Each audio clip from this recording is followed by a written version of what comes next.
ইন্নাহু হুয়াস সামিউল বাসীর।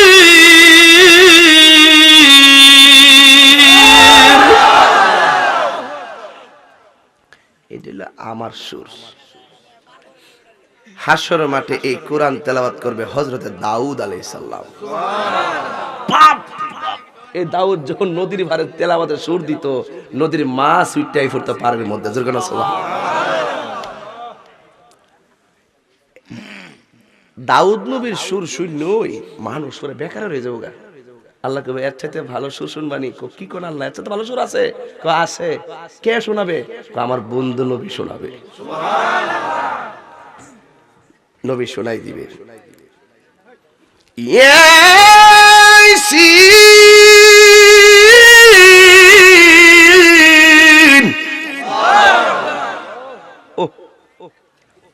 মানুষ বেকার হয়ে যাব। এরপর আল্লাহ কইব, এই কেমন লাগছে? ও আল্লাহ এত সুন্দর। আল্লাহ কয় এর চাইতে সুন্দর শুনবানি? এর চাইতে সুন্দর কে? আমি আল্লাহ। আল্লাহ সেদিন হাশরের মাঠে আমাদের সামনে সূরা আর রহমান তেলাওয়াত করবেন। সুবহানাল্লাহ, জোরে গন সুবহানাল্লাহ। যেই মাত্র আল্লাহ তেলাওয়াত করবে, বেহেশতের মধ্যে কিছু গাছ আছে, গাছের পাতায় পাতায় একটা পাতা আর একটা পাতার সঙ্গে বাড়ি দিয়া ঝংকার আর বাজনা তৈরি হয়ে যাবে। সেই বাজনা আর ঝংকারের প্রেমের পরিবেশে কোটি কোটি বছর আল্লাহ পার করে দিবেন। সুবহানাল্লাহ। মুসা আলাইহিস সালাম তুর পাহাড়ে গিয়ে আল্লাহর কণ্ঠ শুনছিনি, কথা কয় না?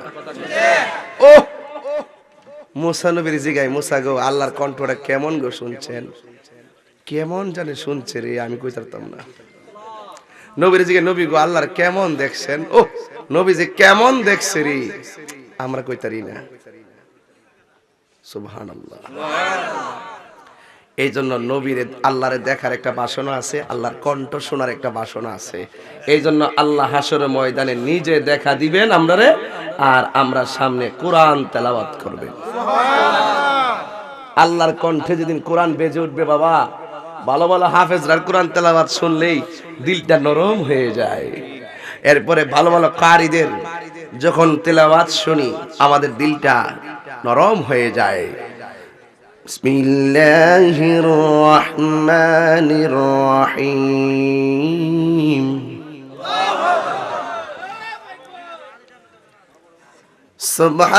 সুবহানাল্লাযী আসরা বিআবদিহি লাইলাম মিনাল মাসজিদিল হারামি ইলাল মাসজিদিল আকসা।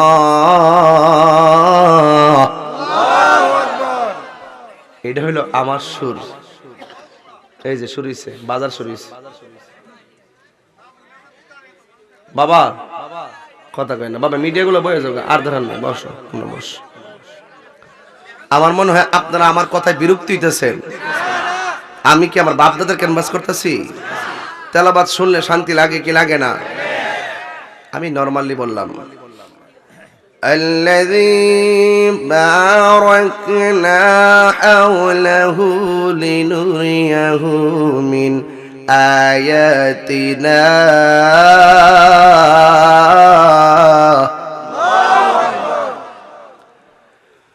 إنه هو السميع البصير।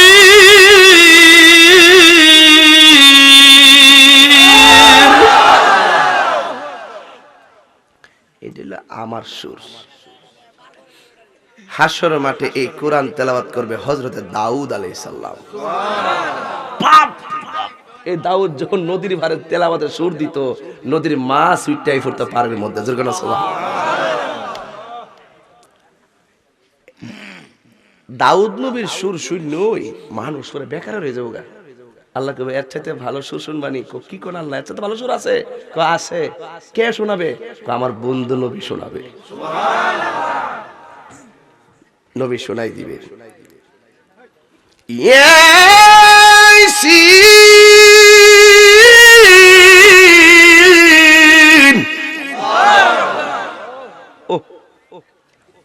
মানুষ বেকার হয়ে যাব। এরপর আল্লাহ কইব এই কেমন লাগছে? ও আল্লাহ এত সুন্দর। আল্লাহ কয় এর চাইতে সুন্দর শুনবানি? কই এর চাইতে সুন্দর? কই কে? আমি আল্লাহ। আল্লাহ সেদিন হাসরের মাঠে আমাদের সামনে সূরা আর রহমান তেলাওয়াত করবেন। সুবহানাল্লাহ জোরে গণ। যেই মাত্র আল্লাহ তেলাওয়াত করবে, বেহেশতের মধ্যে কিছু গাছ আছে, গাছের পাতায় পাতায় একটা পাতা আর একটা পাতার সঙ্গে বাড়ি দিয়া ঝংকার আর বাজনা তৈরি হয়ে যাবে। সেই বাজনা আর ঝংকারের প্রেমের পরিবেশে কোটি কোটি বছর আল্লাহ পার করে দিবেন। সুবহানাল্লাহ। এত শান্তি পাওয়া যাবে যদি মোস্তফার নেম প্লেট গলার মধ্যে লাগান। এই মজার খাবার পাওয়া যাবে যদি নবীর মহব্বত অন্তরে থাকে। মান ক্বালা লা ইলাহা ইল্লাল্লাহ ফাদখালাল জান্নাহ, অর্থাৎ যারা কালিমা পড়বে তাদেরকে আমার আল্লাহর হাবিব, যদি তারা কোনো কারণে জাহান্নামী হয়েও যায়, কাখারদালিন একবারে যাররা পরিমাণ শস্য দানার মতন যাদের অন্তরে কালিমারে জজবা থাকবে, আল্লাহর হাবিব তাদেরকে জান্নাতে নিয়ে যাবেন। আর নবীর সঙ্গে বেয়াদবি করার পরে যদি মনে করে যান বেহেশতে যাবেন, গিয়া সম্ভব না। কাফেররা, ওই মুসলমানরা যখন দুজক থেকে নবী টাইনা টাইনা নিয়ে যাইব ইমানের কারণে, কাফেররা কইবে আহারে আমরা যদি মুসলমান হইতাম তাহলে আমরা তো জইল্লা টুল্লা একবার না একবার হইলে বেহেশতে যাইতে পারতাম, কি লাগে যে আমরা মুসলমান হইলাম না। এই জন্য তো আল্লাহ কোরআনের মধ্যে বলছে ওয়ালা তামুতুন্না ইল্লা ওয়া আনতুম মুসলিমুন।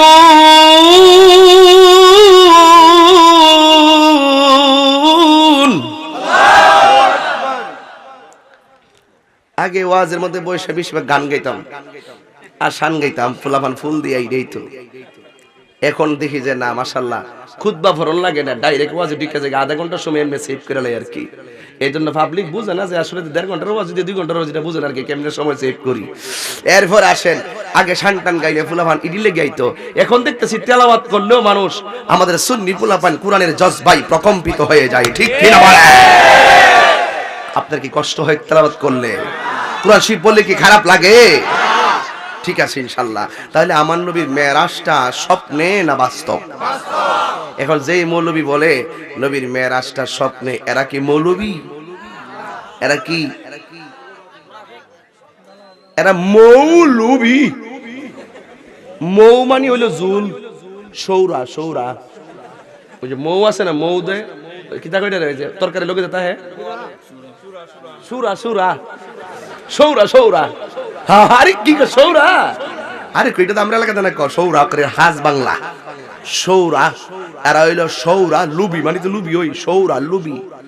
এই সৌরা ফাইলে সব নবীর শান তলাত ফেলাই দিয়া এরা ওই দালালি কইরা, দালালির জোরে টেহা পয়সা ইনকাম কইরা চলে। কথা বলেন ঠিক না বেটি? বাবারে কিরিরি কই জানেননি, পুরা ফেতনা ঘরে ঘরে ঢুকে গেছে গা। এগুলো না কইলে আরো ভিতরে ঢুকে যায়, মধুর মিষ্টি মধুর কথা কইয়া ইমান নিয়ে যাইব শেষে। এই জন্য মরণের পরে কবর গেলে আমার নবীর দিদার তোমার নসিব হবে না। কথা বলেন ঠিক না বেটি? এই জন্য নবীদের মধ্যে একজন নবী ছিল, ওই নবীর নাম হইল মূসা নবী। কোন নবী? আচ্ছা মূসা নবী কি গরম নবী না নরম নবী? বাপরে বাপ, বাপরে বাপ, এমন গরম। ও আজরাইলে কাছে আইসে জিগায় কি লেগে আইছেন? কো আইসে আপনার রুহুটা কবজ করবার লেগে। কো আচ্ছা কাছে আয়া করিন না। পরে কাছে আইসে পর দা মূসা নবীর বাওয়ারটা ঘুরাইয়া একবারে গালটা ফাতারে এমন ভাবে মারছে, এই গাল আর চোখ মিলাইয়া একবার আজরাইলের এই চোখটা খুললে গালের মধ্যে ভরে গেছে কেমনে। আজরাইল সালাম আল্লাহর কাছে কো আল্লাহ তুমি আমার ফাড়াইছো মূসা নবীর রুহু কবজ করতাম, এখন মূসা নবী রেডি হইছে আমার রুহু কবজ করব। নরম নবী না গরম নবী? কথা কন, নরমটা গরম গরম। মূসা নবী আমার দেশে দেখবেন ফুলাফান একটা প্যাসেঞ্জারের ভিতরে যদি দেখে ফুরিফানের মেয়েদের আইডি, এরা দেখবেন এটা রিকোয়েস্ট পাঠাইব। কি ফাড়া? রিকোয়েস্ট পাঠাইলে যদি অ্যাকসেপ্ট করে আবার মেসেঞ্জারে কো হাই, আবার এই দিক দিয়ে রিপ্লাই করে কেমন আছেন? ভালো আছি। একদিন দুদিন 3 দিন পরে ফুলা ক আপনার সাথে কি একটু অডিও কলে কথা বলতে পারি? মানে হ্যাঁ কনফার্ম হইতো লুচ্চা যে আসলে এটা কেডা। কথা বোঝেন না ব্যাপারটা? পরে ফোন করে পরে দেখা যায় মা কয় আসসালামু আলাইকুম, আচ্ছা কেডা ক আপনি আমি সুইটি। আচ্ছা কিসে আপনি কিসে পড়েন? আমি ইন্টার ফার্স্ট ইয়ারে পড়ি। যে মাত্র ইন্টার ফার্স্ট ইয়ারে পড়তে তাই নাকি সক্কা লাগছে তো। এবার প্রতিদিন কথা বলে হঠাৎ করে এই অডিও কলে কথা বললে তো আর ইয়া লাগে না। আপনি কিছু মনে না করে আপনাকে কি একটু দেখতে পারি? এই ভিডিও কলে একটা কথা দিয়ে একটা বাপ লাগা। এই মুসা নবী এই যে একটা আকর্ষণ, মনের আকর্ষণটা, এটা আমার বাবা আদম আলাইহিস সালাম থেকে আমরা পাইছি। এই যে হুট করে যে মনটা যে একটা বাড়ি মারে দেখলে একটা বাবাই ঘুরে যায়। এই বাপটা আদম আলাইহিস সালামের আইছিল যখন বেহেশতের ভিতরে এমনি শোয়াইছিল, একদিক দিয়ে এমনি আর মা হাওয়ার পিছন দিক দিয়া। তো আদম আলাইহিস সালাম এমনি গইরা দেখতেছে ও মা গু কি সুন্দর একটা জীব হইতে রইছে, গেছিন দরবার লাগিয়া। আল্লাহ টাচ করা যাইতো না, মহারানা দিতে হইব। মহারানা ফামুগিতিকা নবীর উপরে 10 বার দুরূদ শরীফ পড়। নবীর শান কইছেন তো, এইজন্য আমি ঘুরাই ঢুকতেছি। কষ্ট হইতেছে আপনারা? 10 বার দুরূদ শরীফ আরে বেটা তুই আমনে আর আমি দুনিয়াতে এই যে বাজানদারা, এই বাজানরা যারা আছেন আমরা দুনিয়াতে আইবার আগেই নবীর দুরূদের বেলা বাজছে, নবীর দুরূদের ডঙ্কার বাজছে বেহেশতের ভিতরে। আমার বাপ আর আমার মা হালাল হইছে নবীর দুরূদের মাধ্যমে। ঠিক কিনা বেঠিক? দুইজনের সঙ্গে মিলন করা এবং একজন আরেকজনকে কাছে আসার প্রক্রিয়ার মাধ্যম আমার নবীর দরুদের উসিলায়। জুরে কন্যা সুবহানাল্লাহ বলেন। তো এত বড় খবরগুলো আপনারা না জানলে জজ বাসবে কিভাবে? আচ্ছা ওই যে আদম আলাইহিস সালাম এমনি চাইছে ওর দুই হাওয়া আলাইহিস সালামরে দেখবি ক হ্যাঁ এত সুন্দর। এইজন্য আমরা বউ থাকলেও যাওই তাও বয়স হইল ওই হঠাৎ রাস্তা দিয়া কোনো মেয়েটে গেলে গা জাগারি এই যে একটা বাড়ি মারে, জিটা দেহে ইডারি ভাল লাগে, জিটা দেহে ইডারি ভাল লাগে। ওই যে একটা ভিতরে একটা বাড়ি যে মারে আমার বাপের ভিতরের একটা তাসির আমরা ফাইলাইছি। এজন্য আল্লাহ কয় পছন্দ হইছে, নবী কয় পছন্দ হইছে, তাহলে বিয়ার মাধ্যমে তারা গ্রহণ করো, বিয়ার মাধ্যমে তারা গ্রহণ করো। কথা বলেন ঠিক না বেটি? এটা একটা গুরুত্বপূর্ণ কথা বলছে আপনাদের কাছে, যে এইগুলো আমার ওয়াজের বিষয় না, কিন্তু বিষয়টা হলো আমার নবীর দুরূদ। জোরে কন্যা সুবহানাল্লাহ। তো মুসা আলাইহিস সালাম আল্লাহর সাথে কথা বলে দৈনিক আল্লাহ এটা কেমন নিছে, আল্লাহ এর খাওয়ান লাগবো, আল্লাহ এর লাগে বৃষ্টি লাগবো, আল্লাহ এই রাস্তার এমন হইলে ভালো আছেন, আল্লাহ এই দুর্ভিক্ষ চলতেছে দূর করে দাও। হঠাৎ করে মুসা আলাইহিস সালাম আল্লাহ কত আর কথা কইতাম তোমার সঙ্গে, এবার তোমার একটু দেখতাম চাই। আল্লাহ লান্তারানি। এই দারুস সুন্নাহর হুজুর নফি তাকিদ বলেন তার ফিল মুস্তাকবিল মারুফ ডাক দিয়ে কই মুসা রে জীবনও তুই আমারে দেখতে পারবি না, জীবনও তুই আমারে দেখতে পারবি না। এরপরও তো মন তো মানে না, সম্পর্ক হয়ে গেছে গা, সম্পর্ক যখন হয়ে গেছে গা, কথাবার্তা যখন অনেক কথাই তো লেনদেন হইতে পারে, দেখার একটা শখ জাগতে পারে। এবার মুসা আলাইহিস সালাম কয় আল্লাহ আমার একটু দেখা যায়, আমার মনটা ভালো লাগছে না। হঠাৎ করে খেজুর গাছের ভিতর থেকে আওয়াজ আইতাছে লান্তারানি। মুসা আলাইহিস সালাম কয় আল্লাহ আমি মনে করছি তুমি উপরে, এখন দিয়ে দেখতেছি তুমি খেজুর গাছের ভিতরে। খেজুর গাছের ভিতরে দপ্পাদ্দা গিয়ে খেজুর গাছটা আঞ্জামাইরা ধরছে। যেমন ভাই মনসুর হাল্লাজ কইছিল আনাল হক আনাল হক, এক দার্শনিক বলতেছে মনসুর হাল্লাজের আনাল হক ভিতর থেকে যে আওয়াজ হইছে এই আওয়াজটা আসলে মনসুর হাল্লাজে কইছে নাকি কোথায় থেকে আসছে, ওই মুসা নবীর মতন খেজুর গাছের দৃষ্টান্ত দিয়ে কইছে। ওই জায়গাটাতে গবেষণা করো, মনসুর হাল্লাজের প্রেমের আনাল হকের মজা পেয়ে যাবে। আরেকদিন আসলে এই বিষয়ে তো দরকার নাই। এই জন্য মুসা নবী বলেন ও আল্লাহ লান্তারানি, ও প্রভু দেখা দাও গো, লান্তারানি তুমি আমাকে কখনো দেখতে পারবে না। রব্বি আরনি, প্রভু তুমি আমাকে দেখা দাও। ওই আল্লাহরে আমরা দেখতে চাই কি চাই না? আর জোরে বলো চাই কি চাই না? এই আমার বন্ধুরারি, ও আমার বড় জমের বন্ধুরা, এবার আল্লাহ বলেন আন্তরানি কখনোই তুমি আমারে দেখতে পারবে না। এরপরে আমার আল্লাহ তো বলছে লা তাকনাতু মির রাহমাতিল্লাহ।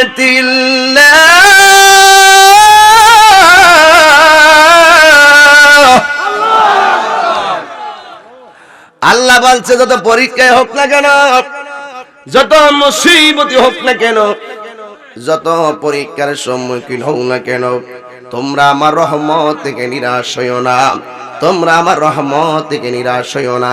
জবানটা খুলে বলুন রহমত দেওয়ার মালিক কে?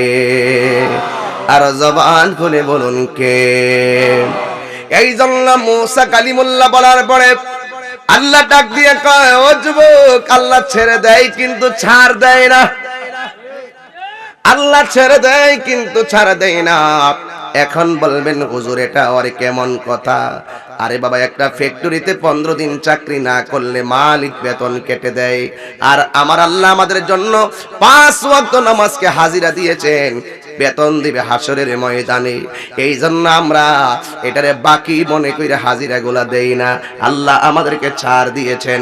দুনিয়ার মালিক যেমন হাজিরা না দিলে বেতন কেটে দেয়, ঠিক আমার আল্লাহ রাব্বুল আলামিন যদি চাইতেন আমরা আল্লাহর দরবারে 5 ওয়াক্ত নামাজের হাজিরা না দেওয়ার কারণে আমার আল্লাহ আমাদের গলার মধ্যে কাটা লাগাইয়া পানি এবং খাবারের রিজিকটা বন্ধ করে দিতে পারেন। কথা বলেন ঠিক কিনা? আল্লাহ ছেড়ে দিয়েছে, আল্লাহ ছাড় দিয়েছেন। চলতে থাকো, চলতে থাকো, চলতে থাকো, চলতে থাকো, ফিরতে থাকো, ফিরতে থাকো। যদি আমি আল্লাহ যেদিন টান দিব সব একত্রিত হয়ে যাবে। আমি আল্লাহ যেদিন ধরবো, মনে রেখো আমার ধরা নরম নয়, আমি আল্লাহর ধরা অনেক শক্ত। আল্লাহ বলেন ইন্নাহু হুয়া ইউবদিউ ওয়া ইউঈদ ওয়া হুয়াল গফুরুল ওয়াদুদ যুল আরশিল মাজিদ।